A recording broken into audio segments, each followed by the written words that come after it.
हम खबर से आपको आगाह करेंगे। पाकिस्तान का गजा में मुकम्मल और फौरी जंग बंदी पर जोर। अक़वाम मुत्तहिदा में पाकिस्तान के मुतबादिल मुस्तकिल मंदूब आसिम इफ्तिखार की सलामती कौंसिल में ब्रीफिंग। कहा कि सलामती कौंसिल फ़लस्तीनियों की जबरी बेदखली के खिलाफ डटकर खड़ी हो। इसराइल का गैर कानूनी कब्जा मशरिक़ वस्ता में बेअमनी की जड़ है। आलमी बरादरी मकबूजा फ़लस्तीनी इलाकों में पायदार अमन के क़याम को तरजीह दे।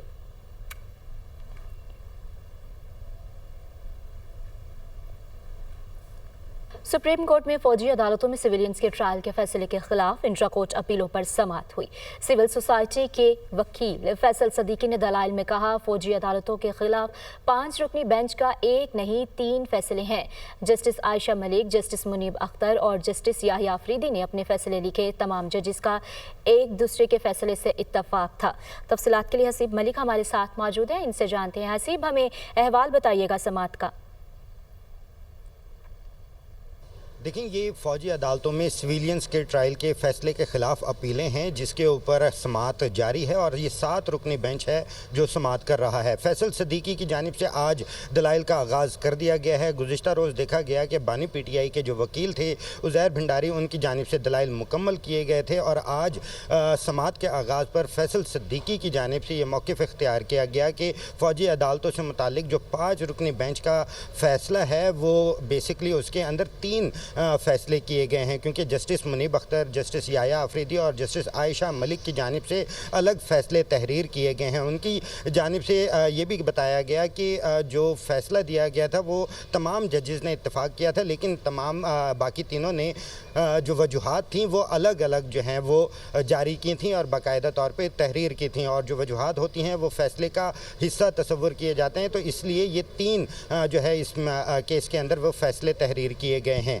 जिसके ऊपर जस्टिस जमाल खान मंदोखेल की जानिब से इस्तफसार किया गया था कि जो फ़ौजी अदालतों से मुतालिक फ़ैसला था उसके अंदर तमाम जजेस इस बात से इत्तफ़ाक़ करते थे कि सिविलियंस का जो ट्रायल है वो मिलिट्री कोर्ट्स में नहीं हो सकता, जिसके ऊपर जो वकील थे फैसल सदीकी, उनकी जानिब से ये मौक़िफ़ इख्तियार किया गया कि उज़ैर भंडारी ने इंट्रा कोर्ट अपील का दायरा इख्तियार महदूद होने का मौक़िफ़ इख्तियार किया था, और उसके ऊपर उनकी जानिब से बताया गया कि फैसल सदीकी की जानिब से जो है जस्टिस मंसूर अली शाह का इजाफी जो नोट था प्रैक्टिस एंड प्रोसीजर उसके ऊपर इन्हसार किया गया था और ये मौक़िफ़ इख्तियार किया गया था। फैसल सदीकी की जानिब से जो दलाइल का सिलसिला है वो इस वक्त भी जारी है। समाअत ये 7 रुकनी बेंच है जो कि कर रहा है, जो कि जस्टिस अमीनुद्दीन खान की सरबराही के अंदर ये 7 रुकनी बेंच समाअत इस वक्त भी उसकी सरबराही में जारी है। जी समाअत जारी है। बहुत शुक्रिया हसीब मलिक अपडेट करने के लिए।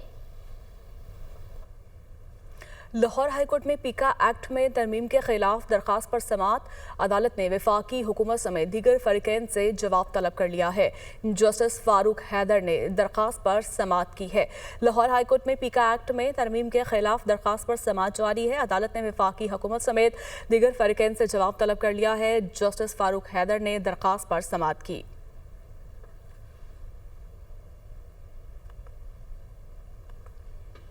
इलेक्ट्रिकल व्हीकल बनाने के लिए मजीद मराद देने की तजवीज़ मुस्तरद कर दी गई। ज़राए के मुताबिक IMF ने मुतालबा किया लोकल सप्लाई पुर्जों की फ़रोख्त पर सेल्स टैक्स छूट ना दी जाए। इलेक्ट्रिकल व्हीकल पर आइंदा नई टैक्स छूट नहीं दी जा सकती। वज़ारत सनअत व पैदावार की इलेक्ट्रिकल व्हीकल की मैन्युफैक्चरिंग पर सेल्स टैक्स छूट की तजवीज़ दी थी। इसी पर मजीद बात कर लेते हैं। मुदस्सर अली राना हमारे साथ मौजूद हैं। मुदस्सर, मजीद क्या अपडेट्स हैं आपके पास? जी, पाकिस्तान और IMF तकनीकी वफ्द के दरमियान जो क्लाइमेट फाइनेंसिंग पर मुज़ाकरात हो रहे हैं, ज़राए वज़ारत सनअत व पैदावार की जानिब से बताया गया है कि सनअत व पैदावार ने एक समरी IMF के साथ शेयर की है, जिसमें कहा गया है कि इलेक्ट्रिकल व्हीकल की जो मैन्युफैक्चरिंग है इस पर मज़ीद सेल्स टैक्स छूट और कुछ मराद देने की तजवीज़ ज़ेर गौर है, जिसको IMF वफ्द की जानिब से यकसर तौर पर मुस्तरद कर दिया गया है। और ज़राए की जानिब से ये बताया गया है कि IMF की जानिब से ये मुतालबा किया गया है कि लोकल मैन्युफैक्चरिंग जो होगी इलेक्ट्रिकल व्हीकल की, उस पर मज़ीद कोई नई टैक्स छूट नहीं दी जाएगी, कोई मराहत नहीं दी जाएंगी। बेसिकली जो तजवीज़ दी गई थी वज़ारत सनअत व पैदावार की जानिब से, उसमें ये तजवीज़ ज़ेर गौर लाई गई थी कि इलेक्ट्रिकल व्हीकल के जो पुर्ज़ों की सप्लाई होगी, पुर्जों के जो फ़रोख्त किया जाएगा और इलेक्ट्रिकल व्हीकल की जो सप्लाई होगी इस पर सेल्स टैक्स छूट दे दी जाए। लेकिन IMF ने इस तजवीज़ को मानने से इनकार कर दिया है और IMF ने ये मुतालबा किया है कि इलेक्ट्रिकल व्हीकल की जो सप्लाई है और इसके साथ साथ जो पुर्जों की फ़रोख्त है उस पर एक स्टैंडर्ड रेट के लिहाज से जो सेल्स टैक्स है उसको आयद किया जाए। ज़राए की जानिब से ये बताया गया है कि ये तजवीज़ पहले भी IMF के साथ शेयर की गई थी, लेकिन अब जो तकनीकी वफ्द क्लाइमेट फाइनेंसिंग से रिलेटेड पाकिस्तान के हुकाम से मुज़ाकरात कर रहा है, इस पर इस तजवीज़ को यकसर तौर पर मुस्तरद कर दिया गया है। जो आज का शेड्यूल है IMF तकनीकी वफ्द और पाकिस्तान के हुकाम के दरमियान, उसमें बताया गया है कि वज़ारत सनअत और पैदावार हुकाम इलेक्ट्रिकल व्हीकल चार्जिंग स्टेशन पर ब्रीफिंग देंगे। ज़राए की जानिब से ये बताया गया है कि जो प्रेजेंटेशन, जो दस्तावेज़ तैयार की गए हैं IMF वफ्द को ब्रीफिंग के लिए, उसमें बताया गया है कि इनिशियली जो मोटरवेज हैं उस पर 40 जो इलेक्ट्रिकल व्हीकल के लिए चार्जिंग स्टेशन हैं उनके क़याम की तजवीज़ ज़ेरे गौर है। और ठीक है, तजवीज़ ज़ेरे गौर है। बहुत शुक्रिया मुदस्सिर आपका। और नाजरीन, मौसम की बात करें तो आज़ाद कश्मीर के बालाई इलाकों और गिलगित बल्तिस्तान के वादी शिगर में बर्फबारी। आज़ाद कश्मीर के वादी नीलम में रात से वक्फे से बर्फबारी का सिलसिला जारी है। सर्दी की शिद्दत में इजाफा हो गया। शारदा में -4 जबकि ग्रीस वैली में दर्जा हरारत -9 रिकॉर्ड किया गया। गिलगित बल्तिस्तान के वादी शिगर और गिरदोनवाह में भी बर्फबारी का सिलसिला जारी है। ज़िला हेडक्वार्टर्स में 6 इंच और बालाई इलाकों में 1 फुट तक बर्फबारी रिकॉर्ड की गई है। अपडेट कर रहे हैं आपको बर्फबारी के हवाले से। वादी शिगर समेत बल्तिस्तान डिवीजन में बर्फबारी का सिलसिला भी जारी है। बर्फबारी से सर्दी की शिद्दत में इजाफा हो गया है और इस पर तफसीलात के लिए आबिद शिकरी हमारे साथ मौजूद है। अपडेट कीजिएगा। जी बिल्कुल, शिगर और बल्तिस्तान डिवीज़न में इस वक्त बर्फबारी का सिलसिला जारी है। बर्फबारी का ये सिलसिला रात को शुरू हुआ था और इस वक्त भी मुसलसल जारी है और बर्फ़ रुई की गालों की तरह गिर रही है। बर्फ़ के साथ ही जो सर्दी की शिद्दत है वो बढ़ चुकी है और जाती हुई सर्दी दोबारा लौट आई है। महकमे मौसमियात के मुताबिक आज दिन भर बर्फबारी जारी रहने का इम्कान ज़ाहिर किया गया है। इस वक्त ज़िली हेडक्वार्टर में कई इंच तक जबकि बालाई इलाकों में 1 फुट से ज़ायद बर्फबारी रिकॉर्ड की जा चुकी है। ज़िली इंतज़ामिया की जानिब से इससे पहले ही जो एडवाइजरी जारी किया गया था मौसम के हवाले से कि उनका कहना था कि पहाड़ी इलाकों में गैर ज़रूरी सफ़र से गुरेज करें और ख़ुसूसन जो गाड़ियाँ हैं उन पर चेन ज़रूर लगवाए ताकि किसी भी हादसात से बचा जा सके।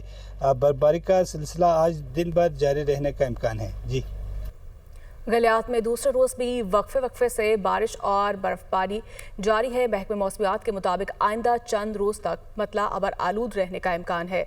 इसी पर मज़ीद बात कर लेते हैं वहाँ पर मौजूद मोहम्मद अब्बासी से। जी आफाक, बताइएगा। शुक्रिया आपका। मैं इस वक्त गलियात में मौजूद हूँ जहाँ पर चंद दिन के वक्फे के बाद गुज़श्ता रोज़ मौसम ने एक मरतबा फिर अंगड़ाई ली थी और कल दिन भर वक्फे से बारिश का सिलसिला जारी रहा और रात के भी ये सिलसिला जारी रहा और आज भी जारी है। गलियात की जो नशेबी वादियाँ हैं वहाँ पर कभी मूसलाधार बारिश और कभी हल्की बारिश होती है, जबकि जो बालाई चोटियाँ हैं वहाँ पर लाइट स्नोफॉल हो रही है, जिसकी वजह से यहाँ पर सर्दी की शिद्दत में ख़ासी हद तक इजाफ़ा हो गया है। जाती सर्दियाँ लौट आई हैं और इस वक्त अयूबिया, नथिया गली, खानसपुर, चांगला गली, खैरा गली तक हल्की स्नोफॉल हुई है, जबकि नशेबी वादियाँ बारिश हो रही है। और महकमा मौसमियात ने ये प्रेडिक्शन की है कि आने वाले माह सियाम तक ये सिलसिला वक्फे के साथ जारी रह सकता है।